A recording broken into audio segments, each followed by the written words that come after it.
Bien, hola a todos. En el presente video vamos a ver el módulo de captaciones que también viene incluido dentro del módulo general de estructuras hidráulicas, captaciones que vienen dentro del programa de Hidro. Vamos a ver en este video cuáles son, cómo debo yo diseñar o cómo funciona el programa. Bien, el programa primero permite diseñar el azud, así como el diseñar una captación lateral o toma de rejilla lateral y una caucasiana o de fondo. Entonces primero la primera pestaña, normalmente acá hacemos el cálculo de primero cuál debería ser las condiciones que voy a tener en el flujo, es decir, cómo se va a alterar el flujo del agua en el río debido a la construcción de un azud para poder elevar el nivel del agua y construir construir mi toma lateral. Luego tenemos el azud, son todos los cálculos hidráulicos, aguas arriba y aguas abajo que nosotros tenemos en un azud para diseñarlo. Y este azud puede ser talud vertical, talud de 1.3, talud 2.3 y talud 3.3, ¿no? Realmente el talud no influye en el régimen hidráulico del vertedero. Lo que sí es cuando tenemos 3.3 le va a dar una mayor estabilidad al azud y nos va a ayudar también a evitar que se acumulen los sedimentos en la parte aguas arriba. Por ejemplo, tenemos el talud vertical, ¿no es cierto? Esto es muy diferente. Acá normalmente siempre se acumulan los sedimentos, y mientras que en un talud 3.3 vamos a evitar esa acumulación de sedimentos, puesto que este talud se ajusta al flujo del agua dentro del azud. Tenemos el perfil del azud, la diferente información que me proporciona acerca del azud. En el cuarto tenemos el diseño de la toma lateral, y finalmente en la pestaña número 5 tenemos el diseño de la obra de fondo o la rejilla, ¿no?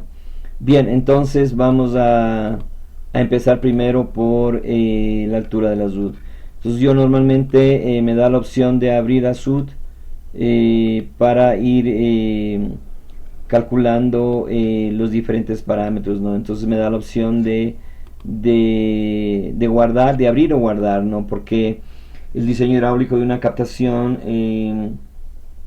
puede tener dos, tres escenarios o dos alternativas, y por lo tanto necesito hacer un diseño mucho más fino de la captación.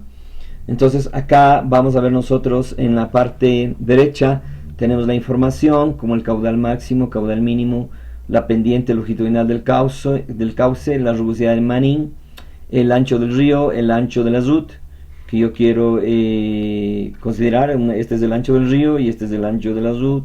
No necesariamente el ancho del azud debe ser igual al ancho del río, es decir, hay una opción de que sea menor. Y la altura del azud que yo voy a considerar para mi diseño, es decir, la altura P del azud, ¿no? Y entonces me determina el programa el ancho promedio del río por el método de la Zey, Petit, Altunin, y tengo un ancho promedio del río. Ahora acá nosotros tenemos parámetros en el río que son aguas arriba y aguas abajo del azud, ¿no? Y cuáles son los diferentes parámetros que yo voy a tener dentro del azud. Entonces, por ejemplo, únicamente para ver cómo funciona el programa, vamos a suponer que la altura del azud es de 0.1, es decir, no va a haber ninguna influencia en el cauce del río, ¿no? Entonces vamos a ponerle 0.01 para que no me cause ninguna interferencia, y tenemos, ¿no?, que el tirante aguas arriba, es decir, sin el vertedero, sin el azud, es de 1.15 metros, la velocidad del agua es de 1.28, la energía total aguas arriba de 1.23 metros, el número de Froude aguas arriba es de 0.38, el esfuerzo cortante aguas arriba de 11.29 newtons por metro cuadrado, y la potencia del flujo es de 12.52 vatios por metro cúbico. Y el tirante aguas abajo es de 1.15, es igual a aguas arriba porque no aún no se ha hecho nada, no ha habido ninguna estructura transversal en el río, por lo tanto los valores son los mismos, ¿no? Y el número de flujo es 0,38 y el esfuerzo cortante es de 11,29, muy parecido, ¿no? Y en la altura del azul, como nosotros no tenemos acá, me recomienda que la altura del azul mínimo sea de 0,35 metros, ¿no? Entonces, para evitar un remanso agua de arriba, ¿no? Pero necesariamente nosotros, cuando se diseña un azud, el principio básico del azud es de elevar el nivel del agua sobre el fondo del cauce para, a partir de esa elevación del agua, planificar la construcción de una rejilla lateral para poder captar el agua, ¿no? Entonces acá me dice que el ancho del río es de 18,64, mientras que el ancho del río es 17, es decir, más o menos es aproximado. Bien, entonces ahora yo voy a hacer una variación en la altura P del vertedero o del cimacio. Para elevar el nivel del agua le voy a poner de 1 metro mínimo para poder elevar el nivel del agua. Entonces voy a calcular y me dice que el nivel del agua aguas abajo sigue siendo el mismo, 1,15, pero aguas arriba ahora el tirante ha cambiado, es decir, ya no es 1,15 sino es de 1,99 metros la velocidad de aguas arriba. Y vamos a ver aquí que el esfuerzo cortante se ha incrementado a 19, de 11 a 19,55 vatios por metro cúbico, pero podemos ver que la velocidad ha disminuido, ¿no? De 1,28 que era aguas abajo sin el vertedero, ahora aguas arriba la velocidad es de 0,74. Entonces este cambio en el comportamiento hidráulico aguas arriba, al disminuir la velocidad, hace que todo esto, el material se vaya a decantar. Y de hecho podemos ver que todas las captaciones normalmente cuando se construyen en la parte superior, aquí tenemos el azud, ¿no? Tenemos el azud, los muros de ala, tenemos el colchón disipador de energía, y vemos como el cauce se ha rellenado totalmente por sedimentos, ¿no? Entonces por ello es necesario, de acuerdo, primero hacer un estudio geomorfológico en esta zona y determinar exactamente qué tipo de estructuras yo necesito.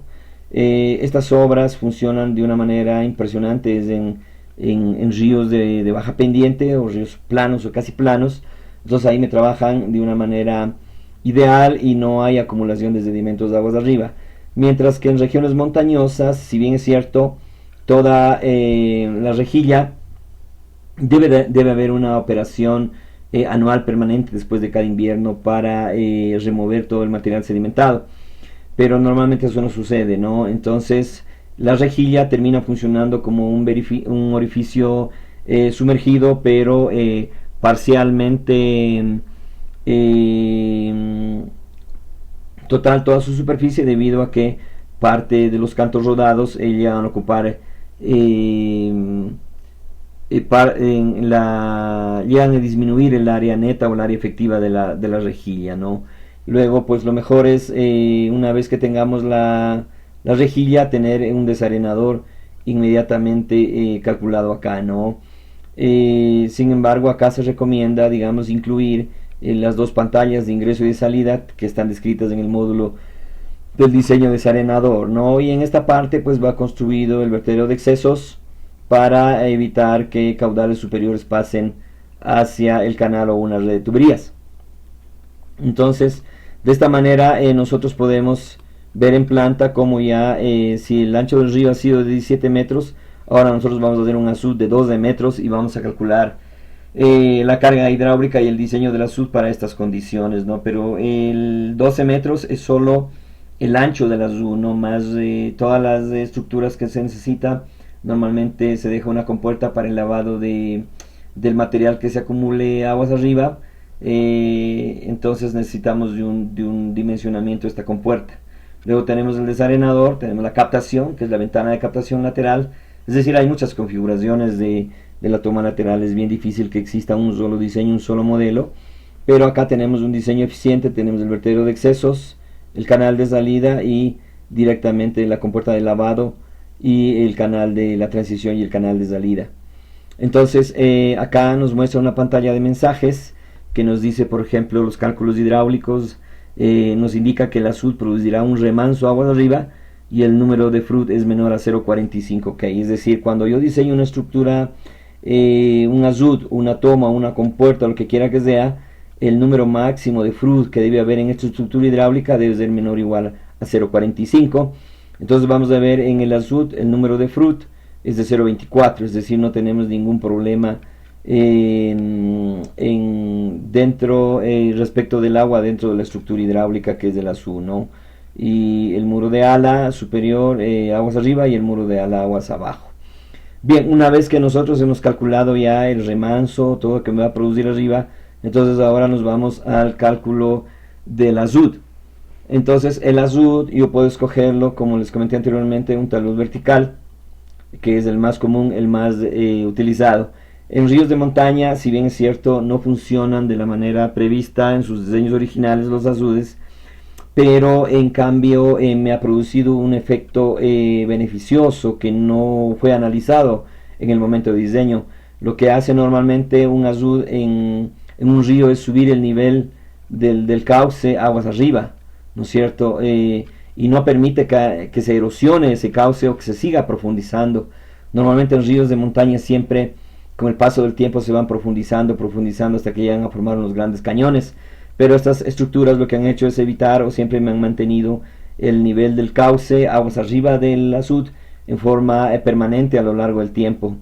Lo que sí no ha ocurrido es aguas abajo. Hay captaciones en las cuales aguas abajo del azud el cauce, el lecho se ha profundizado hasta 3 hasta 5 metros de profundidad, ¿no?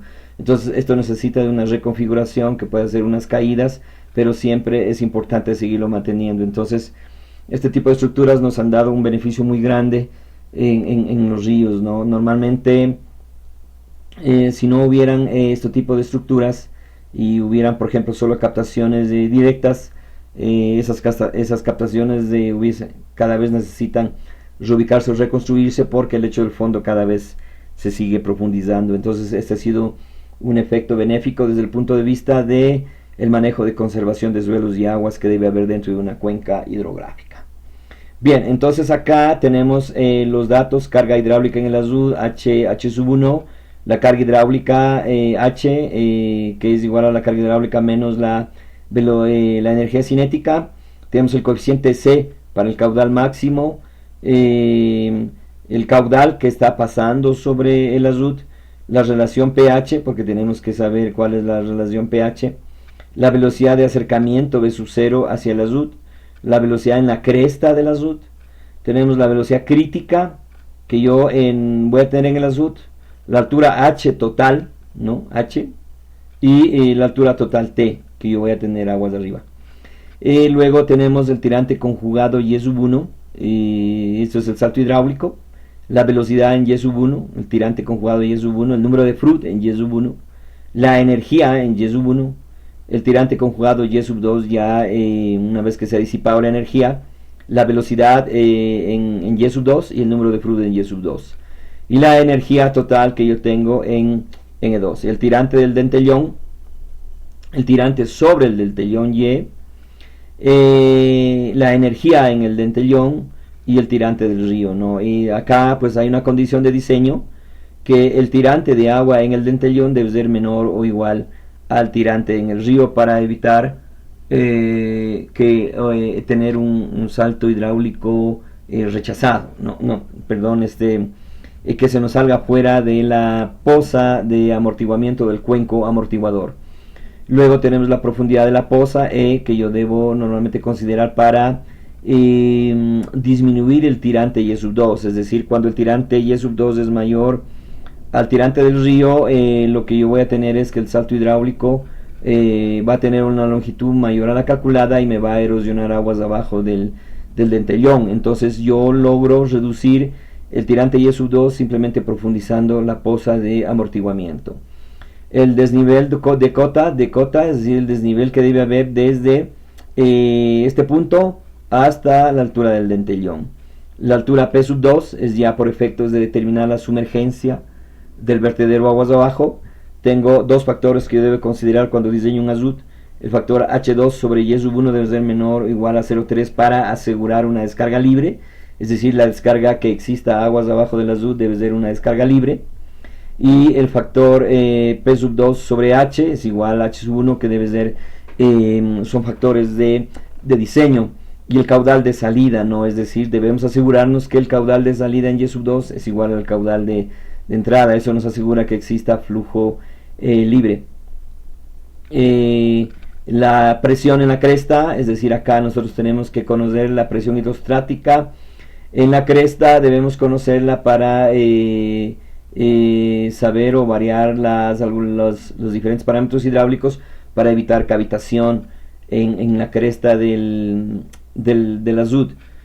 Y tenemos Hmin, que es la carga hidráulica mínima para el caudal mínimo que va a haber en el río.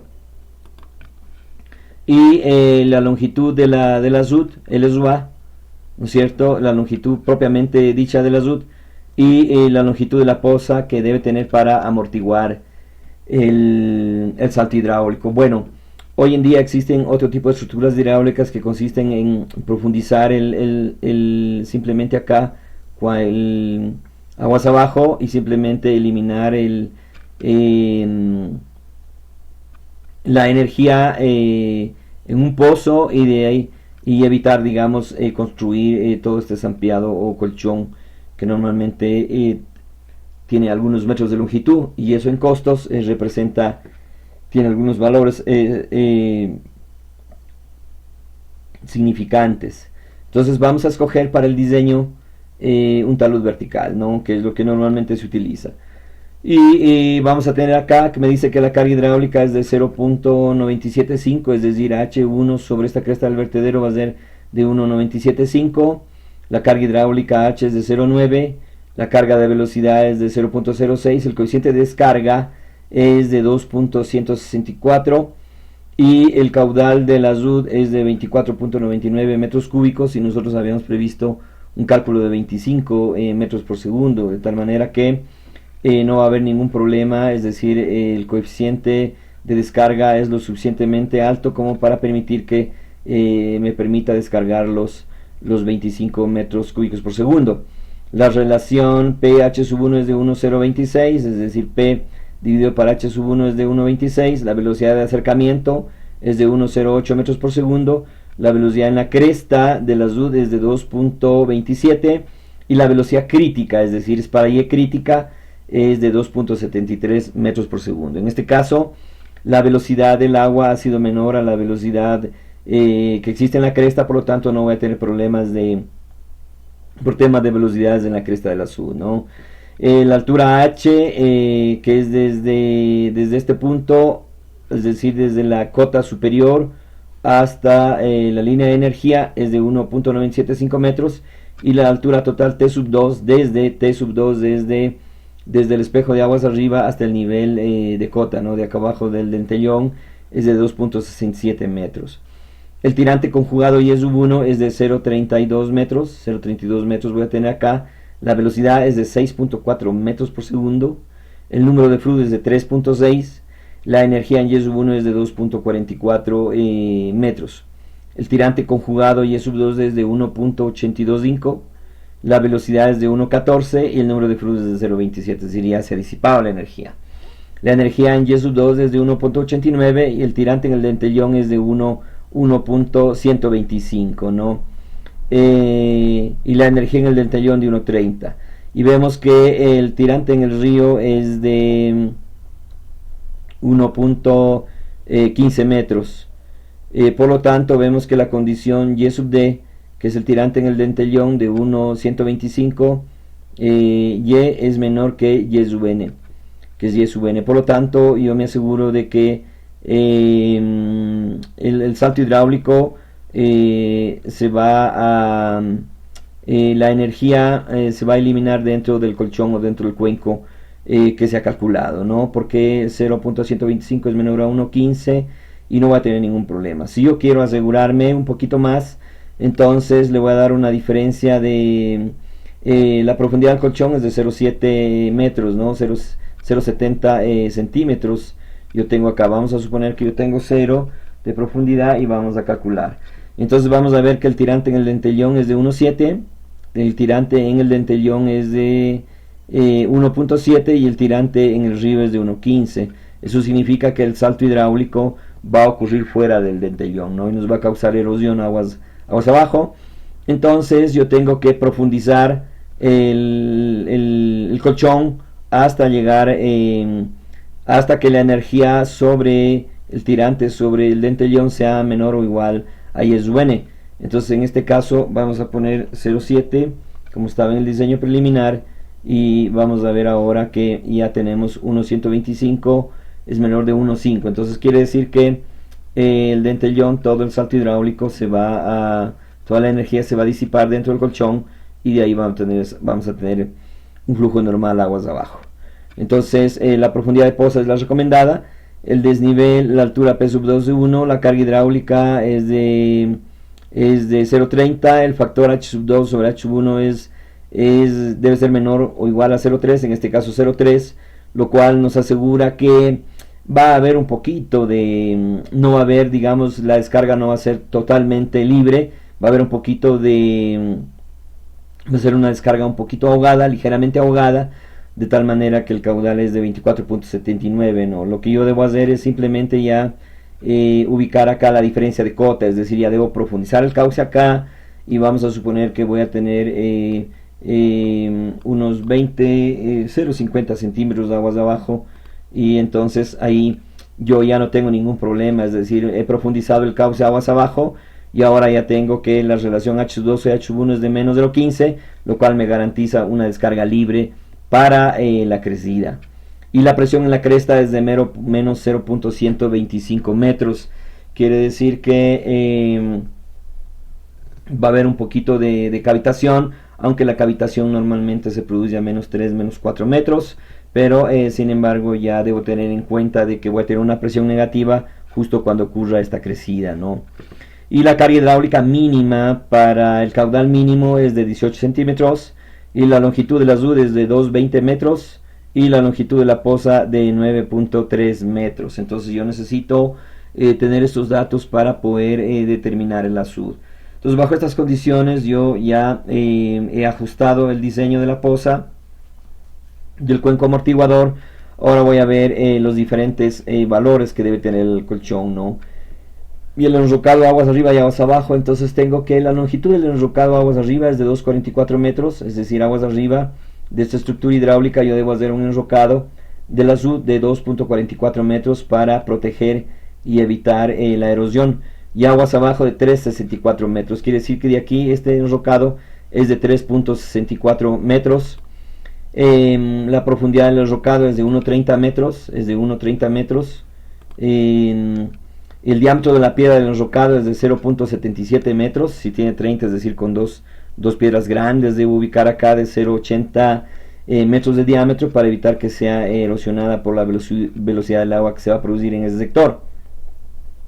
Ahora, la altura del muro aguas arriba es de 2.37 metros, es decir, este muro es de 2.37, este muro de acá es de 2.37 metros, y el espesor del colchón amortiguador es de 0.31 metros, este colchón debe tener de 0.31 metros, desde luego debe tener los mechinales, ¿no?, para eliminar la supresión, y la altura del tellón es de 70 metros, ¿no? La altura del tellón es del dentellón es de 70 metros, y aquí es donde se va a amortiguar el salto hidráulico, ¿no?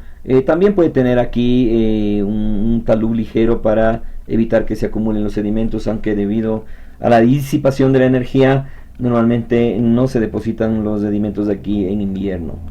Bien, entonces acá yo tengo el valor de la ecuación de perfil de Krige, como escogido en vertical, entonces automáticamente el programa me determina ya el coeficiente K, N, T sub 1 y H, y puedo calcular las coordenadas del azud, ¿no? Puedo calcular las coordenadas del azud, entonces voy a tener para los diferentes valores 220, 220, es decir, desde aquí, cuál va a ser para este punto el ancho, y voy calculando mis coordenadas para poderlo finalmente construir. Y en la parte derecha tengo acá la curva de descarga que va a tener el azud para diferentes cargas hidráulicas, ¿no? Entonces tengo yo que para 0,90, que es la carga hidráulica, me va a pasar 25, para un metro, ¿no? Me va a pasar 25.96 metros cúbicos por segundo. Con eso me garantiza de que no vaya a tener problemas, ¿no? Luego yo puedo exportar en Excel las coordenadas de la SUD, puedo exportar a Excel todos los valores extras del colchón y el coeficiente o la curva de descarga sobre la SUD. Aquí también yo puedo exportar todos estos valores. Cuando yo presiono exportar esto, también se van a exportar toda esta matriz de cálculos de acá, ¿no?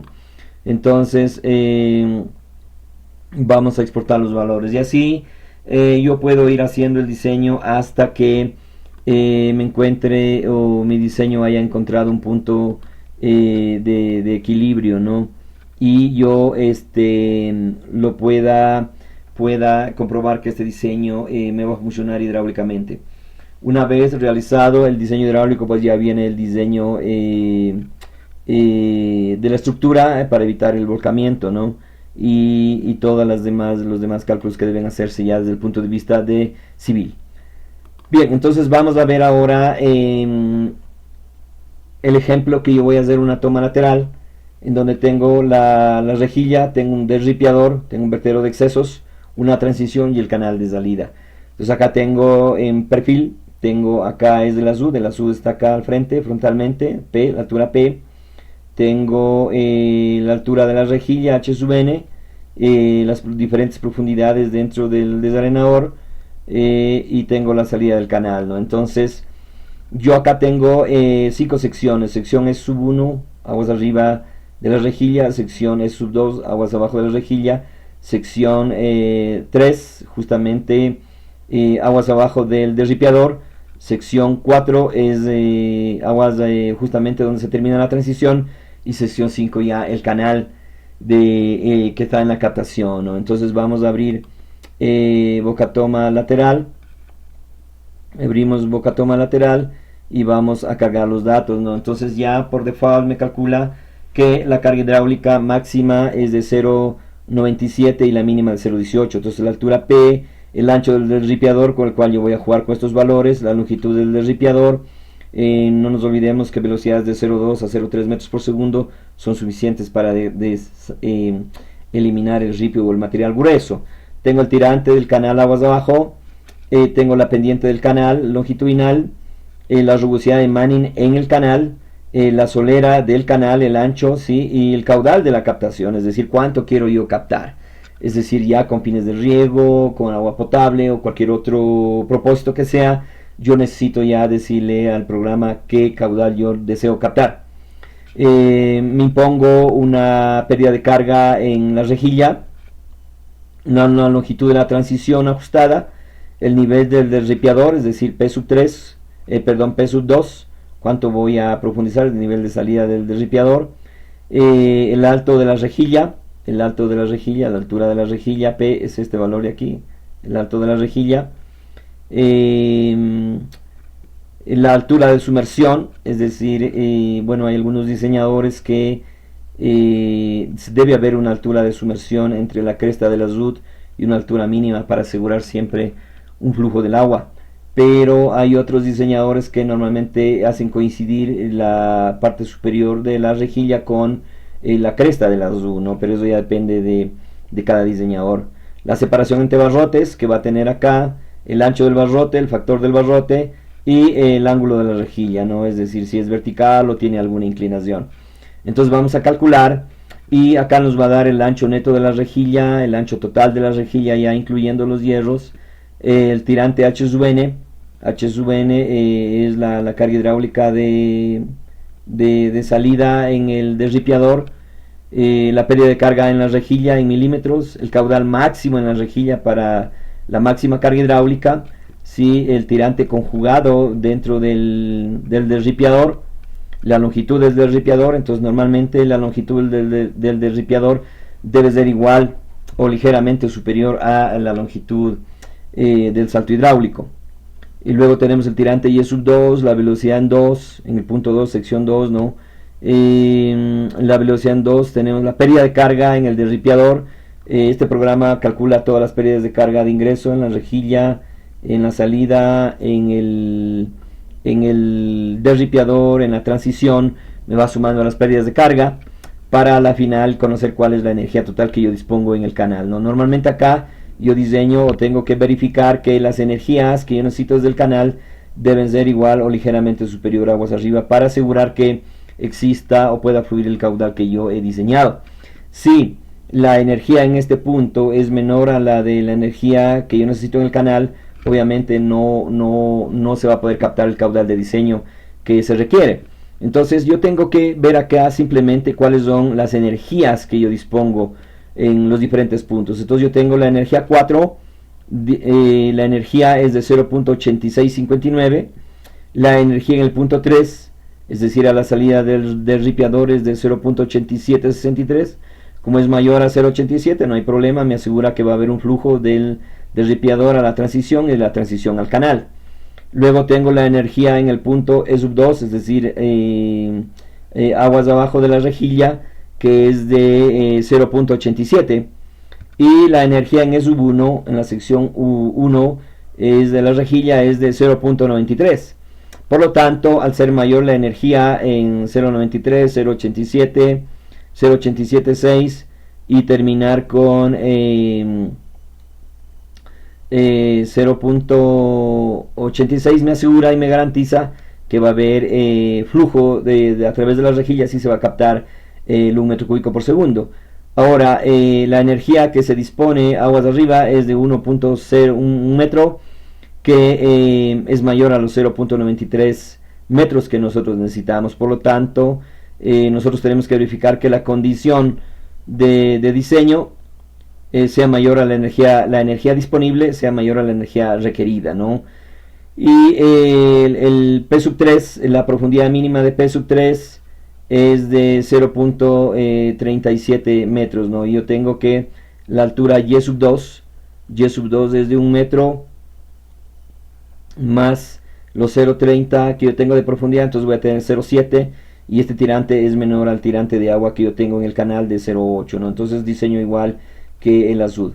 Entonces de esta manera yo garantizo que vaya a haber un flujo normal. Ahora, si yo deseo asegurar un poquito más la descarga a través del derripiador, la transición y el canal, entonces yo simplemente lo que hago es profundizar P sub 3 o P sub 4, ¿no? Si yo profundizo P sub 4, el desnivel del derripiador lo voy a profundizar 0.50 centímetros, por ejemplo, entonces voy a tener un mejor comportamiento hidráulico, ¿no? Entonces me varía muy poco, pero voy a tener un mejor comportamiento hidráulico. Entonces de esta manera yo puedo ir ajustando la ubicación del derripiador, el ancho y la longitud, ¿no? La velocidad, por ejemplo, en el derripiador en este caso es de 0.28 metros por segundo, ¿no? Y la velocidad debe conservarse de 0.2 0.3 metros por segundo para que todo el material grueso se decante. Bien, entonces de esta manera podemos ajustar el diseño, hacerlo más fino, pero por el momento demostración de cómo funciona de hidro es más que suficiente. Ahora vamos a ir a una captación de fondo, vamos a ir a una bocatoma de fondo, entonces vemos el archivo de fondo y lo vamos a cargar. Entonces ahora resulta que yo tengo en planta, tengo el azud, que ya lo vimos anteriormente cómo se diseñó. Ahora la única diferencia es que vamos a hacer una rejilla en el azud. Este tiene un canal interno por el cual acá está el azud, la rejilla, el canal interno, y luego ya cómo va a salir el agua a través del desarenador.